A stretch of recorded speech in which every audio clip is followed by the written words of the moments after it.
ನಮಸ್ಕಾರ. ವಿಶೇಷ ನೇರ ಪ್ರಸಾರ ಕಾರ್ಯಕ್ರಮಕ್ಕೆ ಸ್ವಾಗತ. ನಾನು ಸುಷ್ಮಿತಾ ನಟರಾಜ್. ವೀಕ್ಷಕರೇ, ಮೊದಲಿಗೆ ನಿಮ್ಮೆಲ್ಲರಿಗೂ ಸಹ ಮಕರ ಸಂಕ್ರಾಂತಿ ಹಬ್ಬದ ಆರ್ಥಿಕ ಶುಭಾಶಯಗಳನ್ನು ತಿಳಿಸುತ್ತಾ ಇವತ್ತಿನ ಕಾರ್ಯಕ್ರಮವನ್ನು ಶುರು ಮಾಡ್ತಾ ಇದ್ದೀನಿ. ಇನ್ನು ಸಾಕಷ್ಟು ಜನ 2026ರಲ್ಲಿ ಶುರುವಾಗ್ತಾ ಇರುವಂತಹ ಮೊದಲ ಹಬ್ಬ ಇದಾಗಿರುತ್ತೆ. ಈ ಹಬ್ಬದಲ್ಲಿ ಎಲ್ಲರ ರಾಶಿ ಭವಿಷ್ಯ ಯಾವ ರೀತಿ ಇರುತ್ತೆ, ನಮ್ಮ ಭವಿಷ್ಯಗಳು ಮುಂದೆ ಏನಾಗುತ್ತೆ, ಎಲ್ಲ ಚಿಂತೆಯನ್ನ ಮಾಡ್ತಾ ಇರ್ತೀರಾ. ಇದೇ ರೀತಿಯಾಗಿ ನಿನ್ನೆ ನಡೆದಂತಹ ಕಾರ್ಯಕ್ರಮದಲ್ಲಿ ಮಕರ ಸಂಕ್ರಾಂತಿ ವಿಶೇಷ ಭವಿಷ್ಯವನ್ನ ಕ್ರಿಸ್ಟಲ್ ಅಂದ್ರೆ ಮೀತಾ ಅಂದ್ರೆ ಕ್ರಿಸ್ಟಲ್ ಎಂದು ಪ್ರಸಿದ್ಧಿ ಪಡೆದಿರುವಂತಹ ಶ್ರೀಮತಿ ಮಿತಾ ಅವರು ನಿಮ್ಗೆಲ್ಲರಿಗೂ ಸಹ 2 ರಾಶಿಗಳ ಬಗ್ಗೆ ತಿಳಿಸ್ಕೊಟ್ರು. ಅದೇ ರೀತಿಯಾಗಿ ಉಳಿದಿರುವಂತಹ ಎಲ್ಲಾ ರಾಶಿಗಳ ಬಗ್ಗೆ ಇವತ್ತು ಮಾತಾಡ್ತಾ ಹೋಗ್ತೀವಿ. ಮೊದಲಿಗೆ ಅವ್ರನ್ನ ಕಾರ್ಯಕ್ರಮಕ್ಕೆ ಬರಮಾಡ್ಕೊಳ್ಳೋಣ. ಮೇಡಮ್, ಕಾರ್ಯಕ್ರಮಕ್ಕೆ ಸ್ವಾಗತ. ನಮಸ್ತೆ.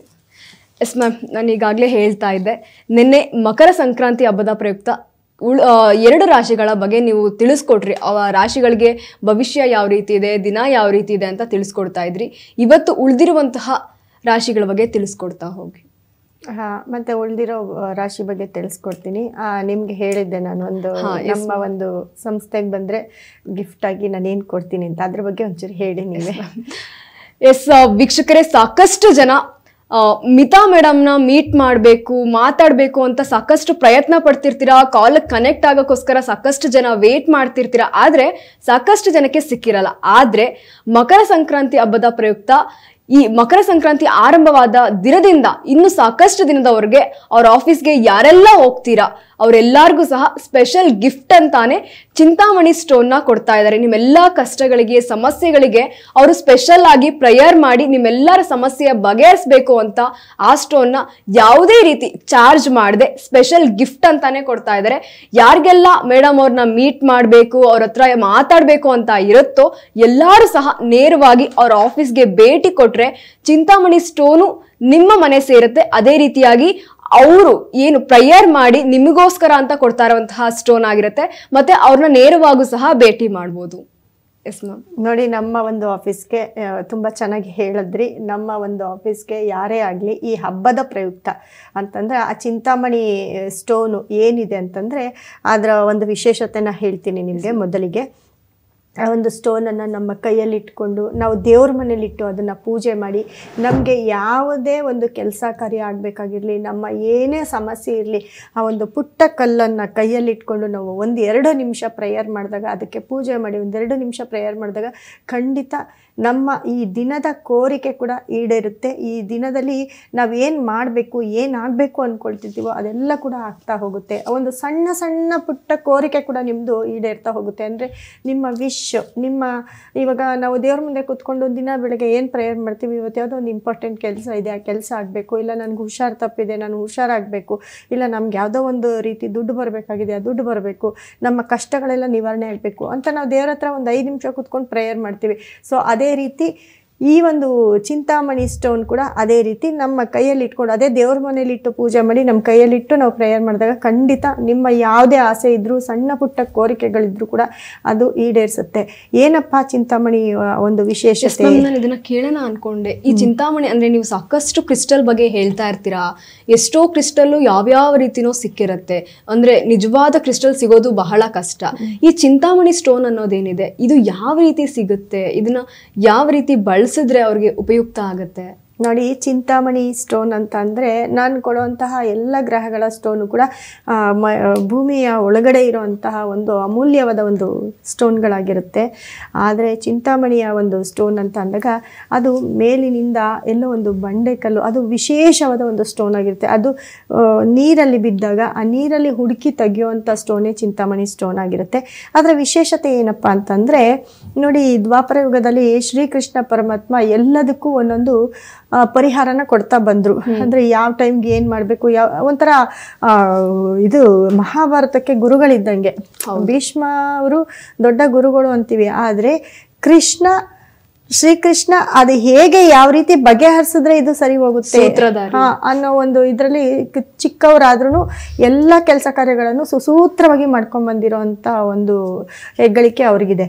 ಸೊ ಆ ಶ್ರೀಕೃಷ್ಣ ಪರಮಾತ್ಮ ಇವಾಗ ಯಾರೇ ಒಬ್ಬ ವ್ಯಕ್ತಿ ಬಂದು ಏನೋ ಒಂದು ಹೇಳಬೇಕಂತಂದರೆ, ಒಂದು ಲಾಯರ್ ಆಗಲಿ ಜಡ್ಜ್ ಆಗಲಿ, ಅವ್ರಿಗೆ ತೀರ್ಪು ಕೊಡಬೇಕು ಅಂದರೆ ಅವ್ರ ಜ್ಞಾನ ಎಷ್ಟಿರುತ್ತೆ ಅಲ್ವಾ? ಆ ಜ್ಞಾನಕ್ಕೋಸ್ಕರ ಅವ್ರು ಏನೆಲ್ಲ ತಪಸ್ ಮಾಡಿರ್ತಾರೆ.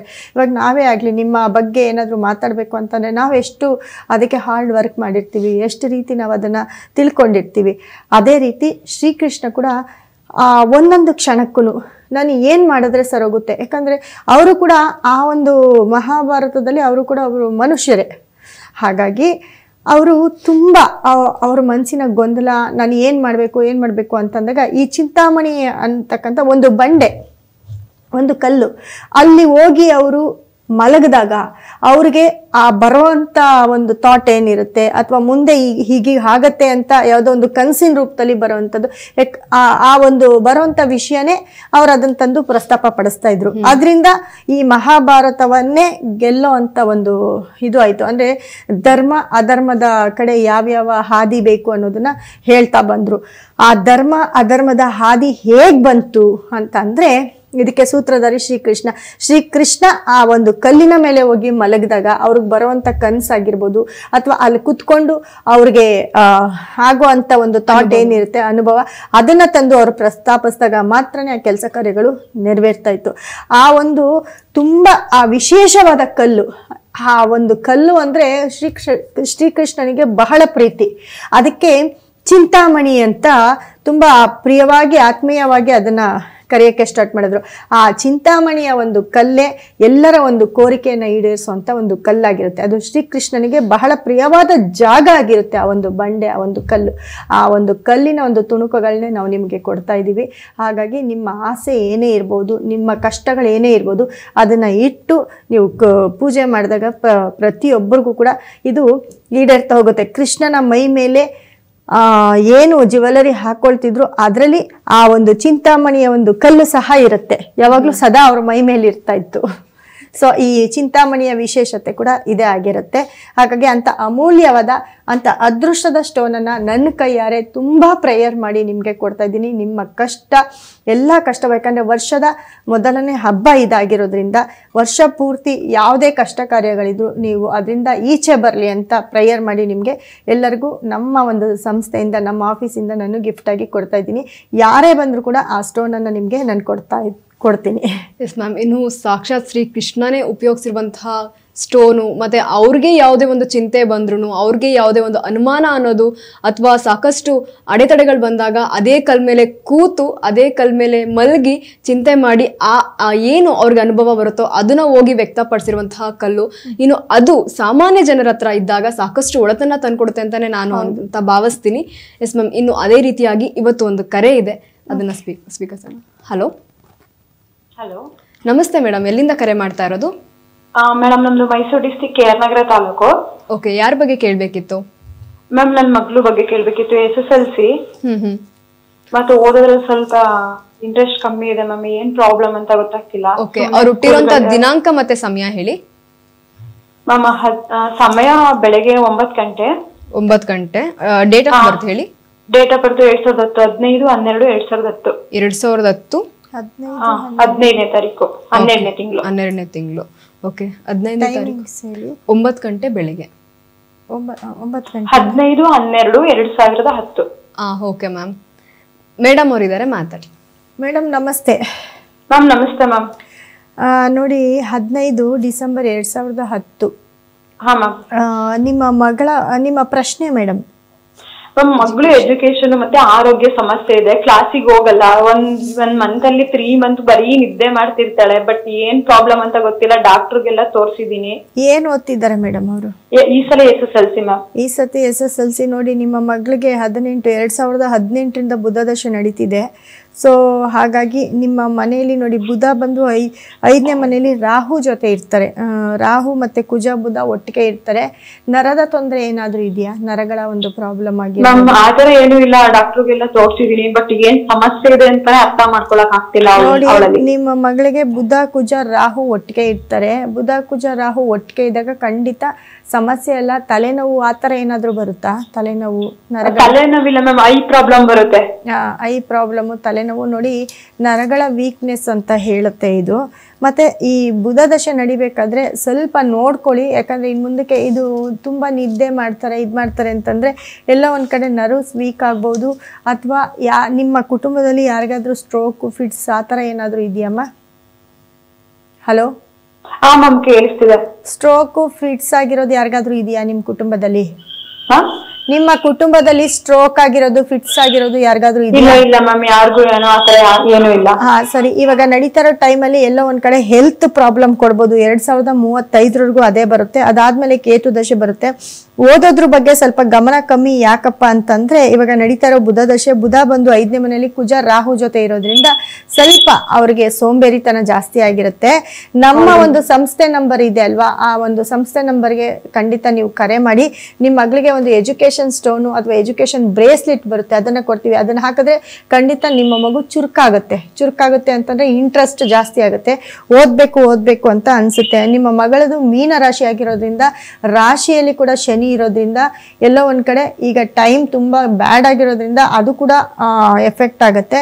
ಹಾಗಾಗಿ ಮತ್ತೆ 15ನೇ ತಾರೀಕು ಈ ವರ್ಷದ ಒಂದು ಡೇಂಜರಸ್ ನಂಬರು 15 ಅನ್ನೋದೇ ಆಗಿರುತ್ತೆ. ಅಂದ್ರೆ 6ನೇ ನಂಬರ್ ಆಗಿರುತ್ತೆ, 6ನೇ ತಾರೀಕು ಆಗಿರುತ್ತೆ. ನಿಮ್ಮ ಮಗಳು ಡೇಟ್ ಆಫ್ ಬರ್ತ್ ಕೂಡ ಹಾಗೆ ಇದೆ. ಅದಕ್ಕೆ ಖಂಡಿತ ನೀವು ಪರಿಹಾರ ಮಾಡ್ಕೊಳ್ಳೇಬೇಕಾಗುತ್ತೆ. ಇಲ್ಲ ಅಂತಂದ್ರೆ ಎಲ್ಲ ನೆಗೆಟಿವ್ ಇದೆ ನೋಡಿ. ಮೀನ ರಾಶಿಯಲ್ಲಿ ಶನಿ ಮತ್ತೆ ಬುಧ ಮತ್ತೆ ಕುಜ ರಾಹು ಒಟ್ಟಿಗೆ ಇದ್ದಾರೆ. ಆಮೇಲೆ ಹೆಲ್ತ್ ಅಪ್ಸೆಟ್ ಆಗ್ಬೋದು. 15ನೇ ತಾರೀಕು ಕೂಡ ಇದಕ್ಕೆ ಸಾಥ್ ಕೊಡುತ್ತೆ. ಈ ವರ್ಷದ ಡೇಂಜರ್ ನಂಬರು 15 ಆಗಿರುತ್ತೆ. ಹಾಗಾಗಿ ಖಂಡಿತ ನೀವು ಪರಿಹಾರ ಮಾಡ್ಕೊಳ್ಬೇಕಾಗುತ್ತೆ ಅಮ್ಮ. ಧನ್ಯವಾದ. ವೀಕ್ಷಕರೇ, ನಿಮ್ಮೆಲ್ಲ ಕಷ್ಟಗಳಿಗೆ ಸಮಸ್ಯೆಗಳಿಗೆ ಪರಿಹಾರ ಬೇಕು ಅಂತ ಅಂದ್ರೆ ನಿಮ್ಮ ಸ್ಕ್ರೀನ್ ಮೇಲೆ ಡಿಸ್ಪ್ಲೇ ಆಗ್ತಾ ಇರುವಂತಹ 8197676666 ಈ ಸಂಖ್ಯೆಗೆ ಈಗಲೇ ಕರೆ ಮಾಡಿ ನಿಮ್ಮೆಲ್ಲ ಸಮಸ್ಯೆಗಳಿಗೆ ಪರಿಹಾರ ಪಡ್ಕೊಳ್ಳಿ. ಅದೇ ರೀತಿಯಾಗಿ ಫೇಸ್ಬುಕ್ ಲೈವ್ ಕೂಡ ಹೋಗ್ತಾ ಇದೆ. ಅಲ್ಲೂ ಸಹ ನಿಮ್ಗಿರುವಂತಹ ಅನುಮಾನ, ನಿಮ್ಗಿರುವಂತಹ ಸಮಸ್ಯೆಗಳನ್ನ ಹೇಳ್ಕೊಡ್ಬೋದು. ನೀವು ಕೊಡುವಂತಹ ಡೇಟ್ ಆಫ್ ಬರ್ತ್ ಮತ್ತೆ ನೀವು ಹುಟ್ಟಿರುವಂತಹ ಸಮಯದ ಮೇಲೆ ನೀವು ಕೇಳಿರುವಂತಹ ಪ್ರಶ್ನೆಗೂ ಸಹ ಉತ್ತರವನ್ನ ಕೊಡ್ತಾ ಹೋಗ್ತೀವಿ. ಎಸ್ ಮ್ಯಾಮ್, ಇನ್ನು ನಾವು ನಿನ್ನೆ ಸಂಚಿಕೆಯಲ್ಲಿ ಮಕರ ಸಂಕ್ರಾಂತಿ ವಿಶೇಷವಾಗಿ ಭವಿಷ್ಯವನ್ನ ನೋಡ್ತಾ ಇದ್ವಿ.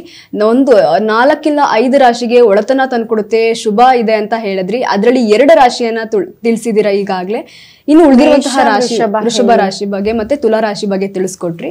ಇನ್ನು ಉಳಿದಿರುವಂತಹ ರಾಶಿ ಅಂತಂದ್ರೆ ನೋಡಿ, ಮಿಥುನ ರಾಶಿ ಅಂತ ಬಂದಾಗ ಮಿಥುನ ರಾಶಿಗೆ, ಯಾಕಂದ್ರೆ ರಾಶಿಯಲ್ಲಿ ಗುರು ಇದ್ದು ಯಾವ ಒಂದು ಕೆಲಸ ಕಾರ್ಯದಲ್ಲೂ ಅಡೆತಡೆಗಳು ಜಾಸ್ತಿ ಆಗ್ತಿತ್ತು.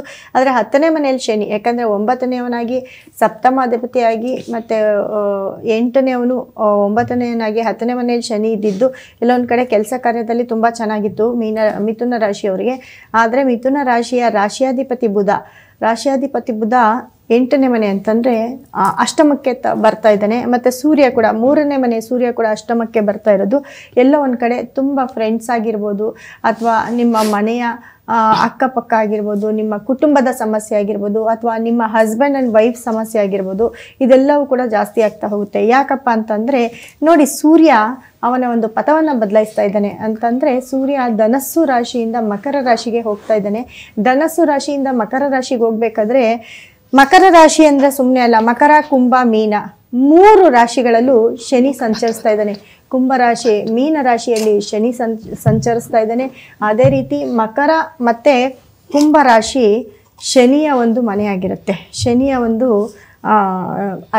ಮಕರ ಮತ್ತೆ ಕುಂಭರಾಶಿಗೆ ಶನಿನೇ ಅಧಿಪತಿ ಆಗಿರ್ತಾನೆ. ಆದರೆ ಆ ಮನೆಯಲ್ಲಿ ಸೂರ್ಯನ ಸಂಚಾರ ಹೇಗಿರುತ್ತಪ್ಪ ಅಂತಂದ್ರೆ ನೋಡಿ, ಇದು ಜಾತಕಕ್ಕೆ ಅಂತ ಅಲ್ಲ, ಈ ಒಂದು 3 ತಿಂಗಳು ಅಂದ್ರೆ 90 ಡೇಸ್ 90 ದಿನ ತುಂಬ ಕೇಸ್ಗಳು, ಕಂಪ್ಲೇಂಟ್ಗಳು ಮಾಧ್ಯಮಗಳಲ್ಲಿ ಹರಿದಾಡೋದು, ಅಥವಾ ಪ್ರಪಂಚದಲ್ಲಾಗಿರ್ಬೋದು, ಎಲ್ಲೇ ಆಗಿರ್ಬೋದು, ತುಂಬ ಆಕ್ಸಿಡೆಂಟು, ಅಪಘಾತಗಳು ಅತಿ ಹೆಚ್ಚು ಆಗ್ತಾ ಹೋಗ್ತವೆ. ಅಥವಾ ಈ ಸಣ್ಣ ಮಕ್ಕಳಿಗೆ ತೊಂದರೆ ಆಗುವಂಥದ್ದು, ಮನೆಯಲ್ಲಿ ಕುಟುಂಬದ ಸಮಸ್ಯೆ ಜಾಸ್ತಿಯಾಗಿ ಎಲ್ಲ ಒಂದು ಕಡೆ ದೊಡ್ಡ ಸೆಲಿಬ್ರಿಟೀಸ್ ಆಗಿರ್ಬೋದು, ಅವರು ಕೂಡ ಒಂದು ಯಾವುದೋ ಒಂದು ಕೇಸು, ಕೋರ್ಟು ಈ ಥರ ಪ್ರಾಬ್ಲಮಲ್ಲಿ ಸಿಕ್ಕಾಕೊಂಡು ಅದು ಕೂಡ ಮಾಧ್ಯಮಕ್ಕೆ ಬರುವಂಥದ್ದು, ಇವೆಲ್ಲ ಕೂಡ ಆಗುತ್ತೆ. ಯಾಕಂದರೆ ಸಾಮಾನ್ಯ ಅಲ್ಲ, ಮಕರ ರಾಶಿ ಕುಂಭರಾಶಿಯಲ್ಲಿ ಸೂರ್ಯನ ಸಂಚಾರ ಇದೆಯಲ್ಲ, ಅದು ಎಲ್ಲ ಒಂದು ವಿಷಯಗಳನ್ನ ವಿಚಲಿತಗೊಳಿಸ್ತಾ ಹೋಗುತ್ತೆ. ಅಂತಂದರೆ ತುಂಬ ಬಿಗ್ ನ್ಯೂಸು. ಇವಾಗ ಅದು ದೊಡ್ಡವ್ರ ಮನೆ ವಿಷಯ ಮಾಧ್ಯಮಕ್ಕೆ ಬಂದಾಗ ಏನಾಗುತ್ತೆ, ಅದು ಬಿಗ್ ನ್ಯೂಸ್ ಆಗುತ್ತೆ. ನಮ್ಮ ಜನಸಾಮಾನ್ಯರ ಮನೆಯಲ್ಲಿ ಆಗುವಂಥದ್ದು ಮಾತೆತ್ತಿದ್ರೆ ಕೋರ್ಟ್ಗೆ ಹೋಗೋದು, ಕೇಸ್ ಮಾಡೋದು, ಈ ಥರ ಒಂದು ಇದರಲ್ಲಿ ಒದ್ದಾಡಬೇಕಾಗುತ್ತೆ. ಅದು ಈ ಒಂದು 3 ತಿಂಗಳು, ಈ 3 ತಿಂಗಳು ಆಗೋದ್ರಿಂದ ಅದರಲ್ಲೂ ಸೂರ್ಯನ ನಕ್ಷತ್ರ ಅಂದರೆ ಸೂರ್ಯ ನಕ್ಷತ್ರ ಅಂದರೆ ಕೃತಿಕಾ ಉತ್ತರಾಷಾಢ ನಕ್ಷತ್ರದವ್ರಿಗಂತೂ ತುಂಬಾನೇ ಪ್ರಾಬ್ಲಮ್ ಅಂತ ಹೇಳ್ಬೋದು. ಕೃತಿಕಾ ಉತ್ತರಾಷಾಢ ನಕ್ಷತ್ರ, ಯಾಕಂದರೆ ಕೃತಿಕಾ ನಕ್ಷತ್ರ ವೃಷಭ ರಾಶಿಯಲ್ಲಿ ಕೂಡ ಕೃತಿಕಾ ನಕ್ಷತ್ರದ ಒಂದು ಪಾದ ಬರುತ್ತೆ. ಅದೇ ರೀತಿ ಉತ್ತರಾಷಾಢ ನಕ್ಷತ್ರ ಇರ್ಬೋದು. ಈ 3 ರಾಶಿಗಳು, ಮಕರ ರಾಶಿಯವರು, ಇವರೆಲ್ಲರೂ ಕೂಡ ತುಂಬ ಕೇರ್ಫುಲ್ ಆಗಿರ್ಬೇಕಾಗುತ್ತೆ. ಇಂಥ ಒಂದು ಪ್ರಾಬ್ಲಮ್ನ ಖಂಡಿತವಾಗ್ಲೂ ನೀವು ಅನುಭವಿಸ್ಬೇಕಾಗುತ್ತೆ. ಹಾಗಾಗಿ ಇದಕ್ಕೆ ಮುಂಚಿತವಾಗಿ ಪರಿಹಾರ ಮಾಡ್ಕೊಳ್ಳಿ. ಅದೇ